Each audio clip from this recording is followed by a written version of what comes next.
Good morning all of you. ఇప్పుడు మనం important theorem చెప్తాము, బాల్జానో-వైస్ట్రాస్ థీరం. దానికంటే ముందు ఒక థీరం, దీని ప్రూఫ్ తర్వాత చెప్తాను. థీరం రాసుకోండి. L belongs to R is a limit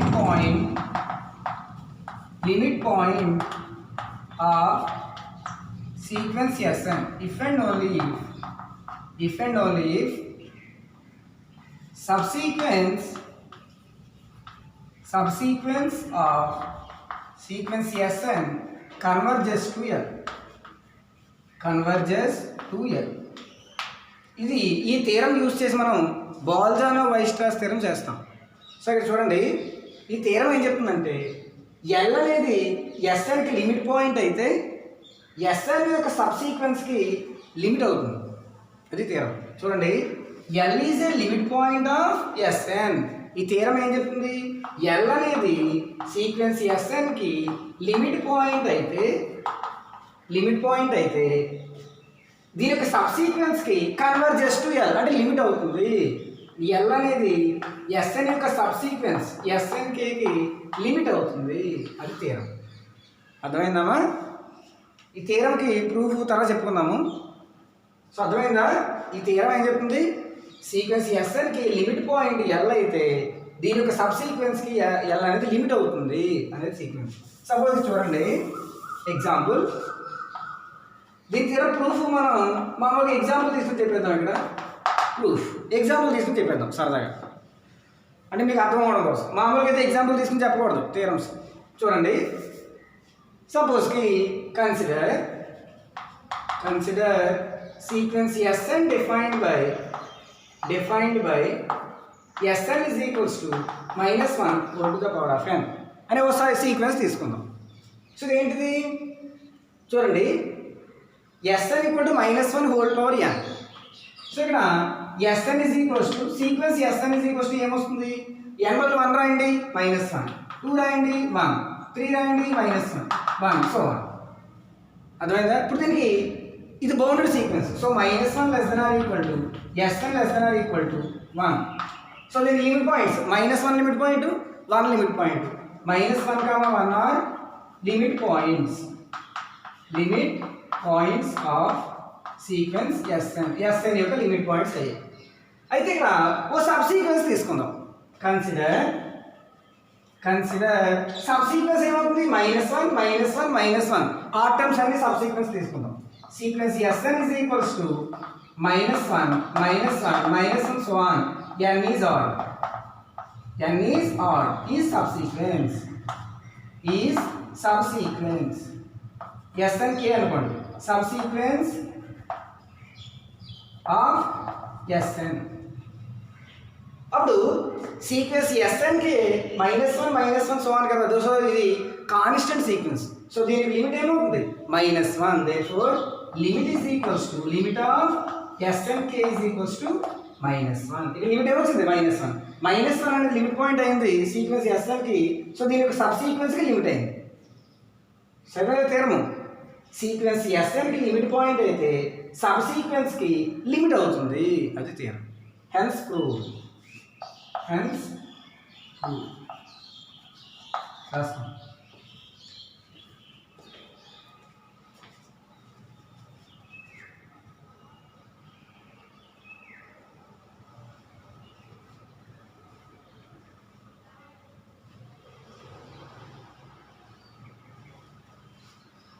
so బాగా అర్థమైందా? ఒక సీక్వెన్స్ తీసుకుంటే దాని యొక్క లిమిట్ పాయింట్స్ ఈ సీక్వెన్స్ యొక్క సబ్ సీక్వెన్స్కి లిమిట్ అవుతుంది. అది. సో దీనికోసం సీక్వెన్స్ తీసుకున్నాం, దీనికోసం సబ్ సీక్వెన్స్ తీసుకున్నాం. ఇక్కడ -1 అనేది లిమిట్ సబ్ సీక్వెన్స్కి, ఇక్కడ -1 అనేది లిమిట్ పాయింట్. అది. ఇప్పుడు మనం బాల్జానో-వైస్ట్రాస్ థీరం చెప్పుకున్నాం. చాలా ఇంపార్టెంట్ థీరం ఇది, అందరూ ఎగ్జామ్ రాయాలి. మరి నేను మీకు ఒక బుక్ పెట్టించాను ఎగ్జామ్కి, ఓన్లీ నేమ్డ్ థీరమ్సే రాద్దాం. ఇప్పుడు మనకి ఇది మూడో named theorem. First named theorem sandwich theorem or squeeze theorem. రెండో named theorem monotone convergent theorem. మూడోది Bolzano Weierstrass theorem. State and prove Bolzano Weierstrass theorem. State and prove Bolzano-Weierstrass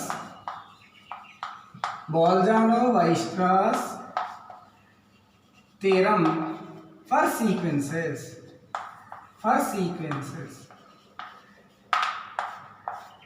Bolzano-Weierstrass అంటే ఎవరు? 2 మ్యాథమెటిషియన్స్. Bolzano-Weierstrass ఇద్దరు కనిపెట్టిన థియరము Bolzano-Weierstrass theorem for sequences. So statement ఏం చెప్తుందంటే Bolzano-Weierstrass theorem ఏం చెప్తుందంటే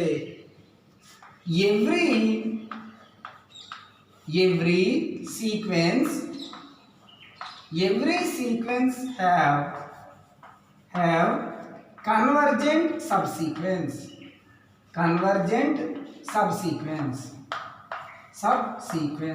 ఇది అంతే theorem statement.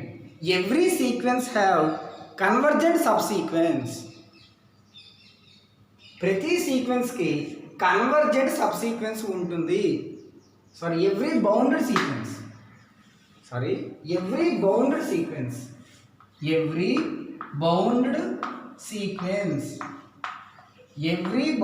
sequence have convergent subsequence.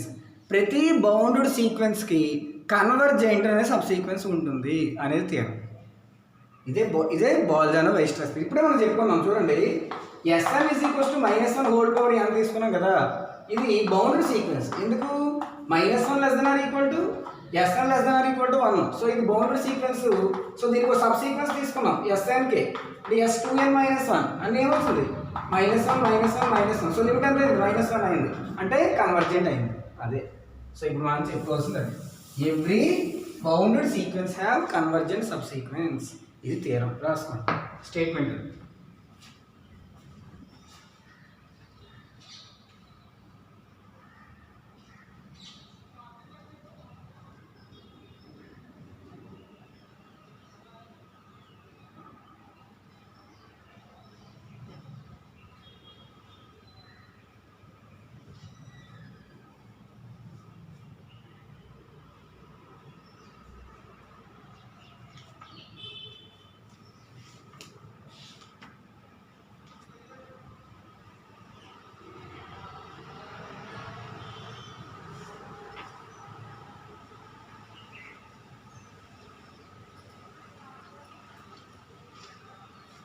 చూడండి. సో మనం ఏం ప్రూవ్ చేయాలమ్మా? ఎవ్రీ బౌండెడ్ సీక్వెన్స్, ఒక బౌండెడ్ సీక్వెన్స్ తీసుకుని ఆ బౌండెడ్ సీక్వెన్స్కి కన్వర్జెంట్ సబ్ సీక్వెన్స్ ఉందని ప్రూవ్ చేయాలి. అంటే బౌండెడ్ సీక్వెన్స్ యొక్క ఒక సబ్ సీక్వెన్స్కి లిమిట్ ఉందని చూపించాలి. అంతే కదా, కన్వర్జెంట్ అంటే లిమిట్ ఉందని అర్థం. సో దీనికోసం మనం ఏం చేద్దామంటే ఒక బౌండెడ్ సీక్వెన్స్ తీసుకుందాం. ప్రూఫ్. సో మనం ఏం చేద్దామంటే consider sequence Sn is a bounded sequence. Bounded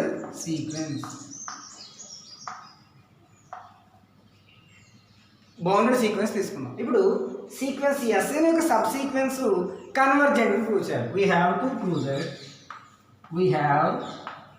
to prove that sequence Snk అంటే ఏంటి? The sub sequence of Sn, that is the sub sequence of Sn, sequence Sn converges అని prove చేయాలి to some point L. అంటే limit ఉందని prove చేయాలి. Sequence Snk అంటే that is the sub sequence of sequence Sn converges to L అని prove చేయాలి. అంటే చూద్దాము. సపోజ్కి ఇప్పుడు ఒక సీక్వెన్స్ కనుక ఇక్కడ బౌండెడ్ సీక్వెన్స్ అన్నారు, దీనికి కనుక లిమిట్ పాయింట్ ఉందనుకోండి. ఇప్పుడు ఈ బౌండెడ్ సీక్వెన్స్ కనుక లిమిట్ పాయింట్ ఉంటే, ఇప్పుడే మనం చెప్పాం ఒక సీక్వెన్స్కి, దీని ముందు తీరా ఏం చెప్పాను, ఒక సీక్వెన్స్ కనుక లిమిట్ పాయింట్ ఉంటే అది సబ్ సీక్వెన్స్కి ఏమవుతున్నాను? లిమిట్ అన్నాం. అప్పుడు కన్వర్జెంట్ అయిపోయినట్టే. అంటే ఇప్పుడు మనం ఏం ప్రూవ్ చేస్తే సరిపోతుందంటే సీక్వెన్స్ Snకి ఒక లిమిట్ పాయింట్ ఉందని ప్రూవ్ చేస్తే సరిపోతుంది. అంటే ఈ బౌండెడ్ సీక్వెన్స్ కనుక లిమిట్ పాయింట్ ఉందని మనం చెప్పగలిగితే ఈ లిమిట్ పాయింట్ సీక్వెన్స్ Snకి లిమిట్ అవుతుంది. అప్పుడు అది కన్వర్జెంట్ అయిపోతుంది. అర్థమైందమ్మా? సో బై నోన్ థీరం, ఇప్పుడే మనం థీరం చేసాము. ఏం చేసాము? ఒక సీక్వెన్స్కి కనుక లిమిట్ పాయింట్ ఉంటే దీని యొక్క సబ్ సీక్వెన్స్కి ఈ లిమిట్ పాయింట్ లిమిట్ అవుతుంది అని కదా ఇప్పుడు మనం చేసాము. అదే ఇక్కడ మనం ప్రూవ్ చేయాలి. అంటే ఇప్పుడు మనం ఏం ప్రూవ్ చేయాలి? ఒక బౌండెడ్ సీక్వెన్స్కి లిమిట్ పాయింట్ ఉందని ముందు మనం ప్రూవ్ చేద్దాం. చేసి సరిపోతుంది. So now we have to prove that. Now ఇప్పుడు మనం ఏం ప్రూవ్ చేయాలంటే నౌ, అర్థమైందమ్మా ఏమైనా? సో కన్సిడర్, మనం ఏం కన్సిడర్ చేసాం? ఈ sub sequence, consider sequence Sn is a bounded sequence అని తీసుకున్నాము. We have to prove that. మనం ఏం ప్రూవ్ చేయాలి? సీక్వెన్స్ SnK అంటే ఏంటి? That is the sub sequence of sequence Sn converges to L. దీనికోసం మనం ఏం ప్రూవ్ చేయాలంటే నౌ మనం ఏం ప్రూవ్ చేయాలి? బౌండెడ్ సీక్వెన్స్కి లిమిట్ పాయింట్ ఉందని ప్రూవ్ చేయాలి. First we have to prove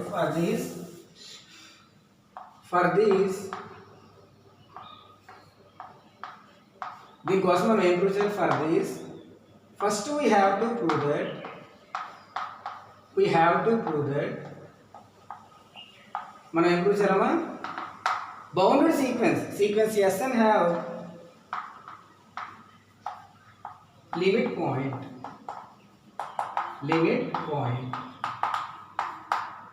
Sn అనేది bounded sequence.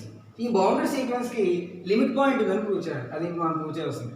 So first we have to prove that sequence Sn have limit point. ఓకేనమ్మా? సో ఇక్కడ లిమిట్ పాయింట్ ఉందని ప్రూవ్ చేయాలి. గివెన్ దట్ ఏమి ఇచ్చారు వాళ్ళు? Given that sequence Sn is bounded sequence Sn is bounded. ఓకేనమ్మా? కాబట్టి బౌండెడ్ అర్థం ఏంటి? లీస్ట్ వాల్యూ ఉంటుంది, హైయెస్ట్ వాల్యూ కూడా ఉంటుంది. సో Sn యొక్క వాల్యూస్ రేంజ్ సెట్ అంటాం. Sn యొక్క వాల్యూస్ అన్ని కలిపి రేంజ్ సెట్ ఆల్రెడీ మీకు చెప్పాను. So let the range set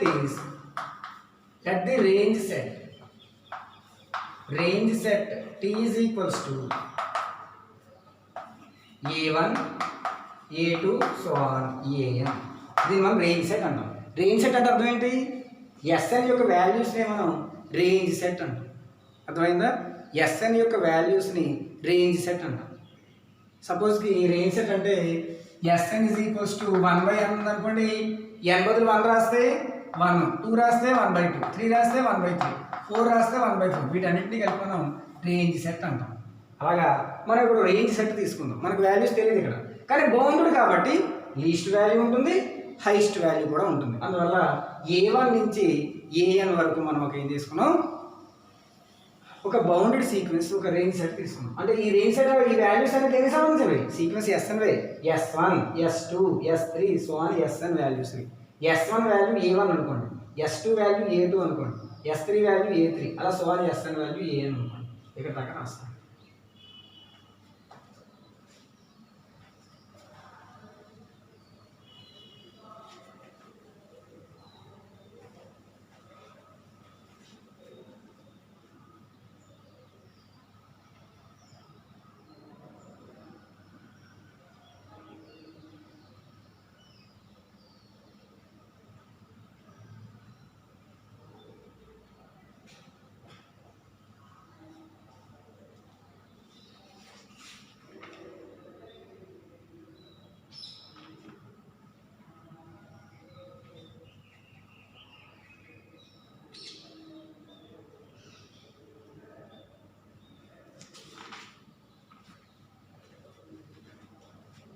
so మనం చేద్దామంటే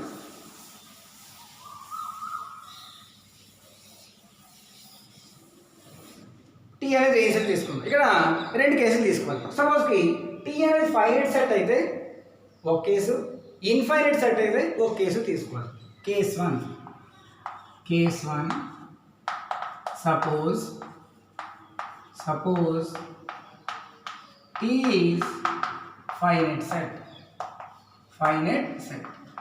T అనేది ఫైనైట్ అనుకోండి. అంటే మన దీంట్లో ఎలిమెంట్స్ A1 నుంచి An వరకు ఉన్నాయి అనుకోండి, ఫైనైట్ అనుకోండి.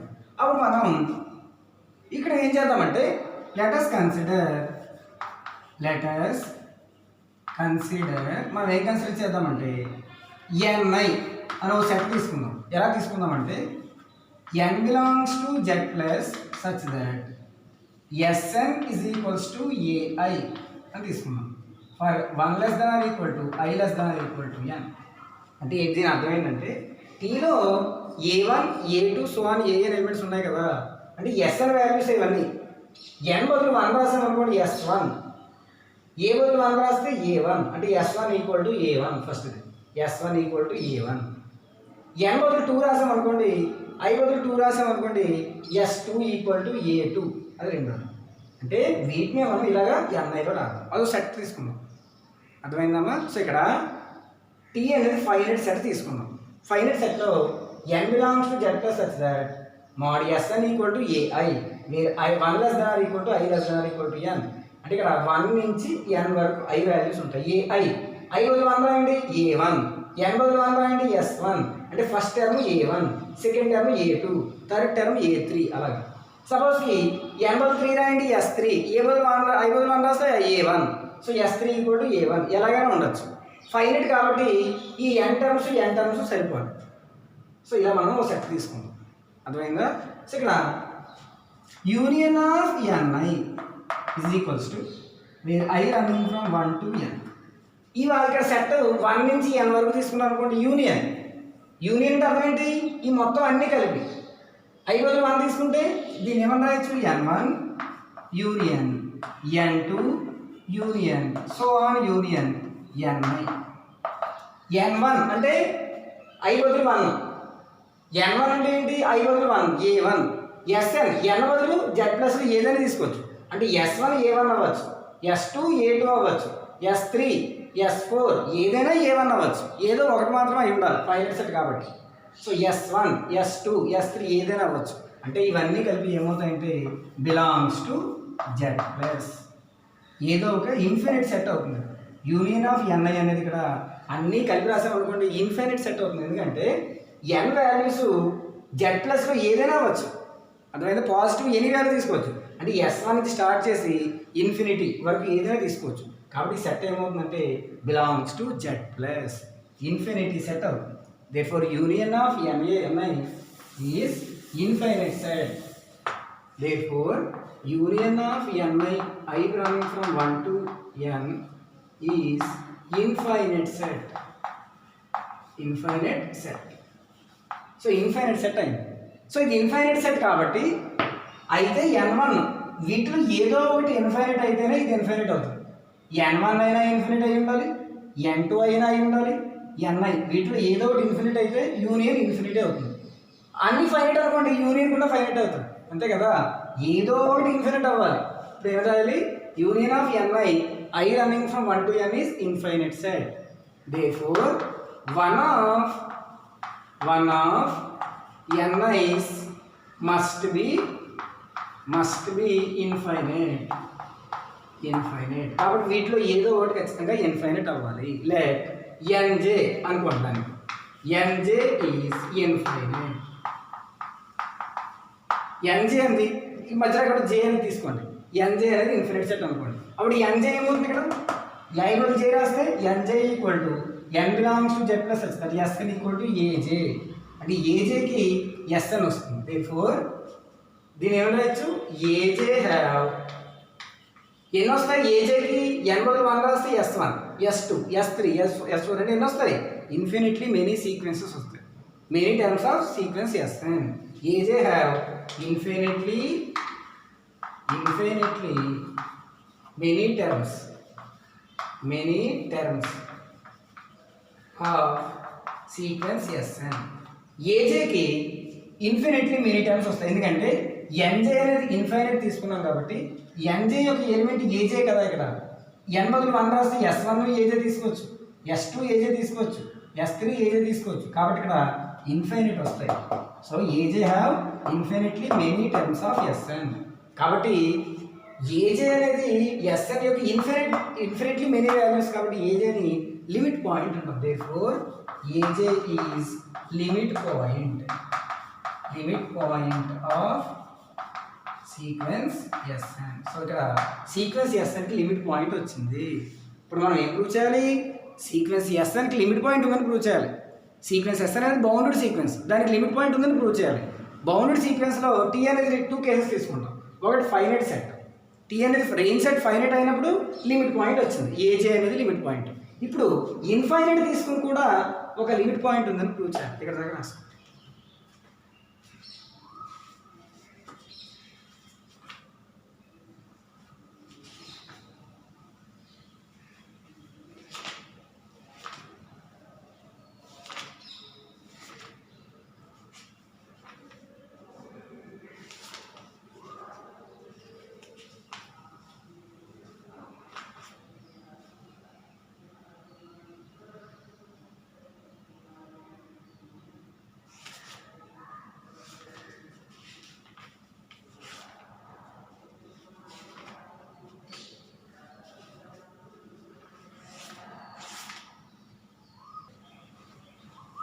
సో ఇక్కడ టీ అనేది ఫైనైట్ తీసుకున్నప్పుడు లిమిట్ పాయింట్ వచ్చింది. ఈసారి టీ అనేది ఇన్ఫైనైట్ తీసుకుందాం. ఇది రెండో case. Let us consider T is infinite. Case 2.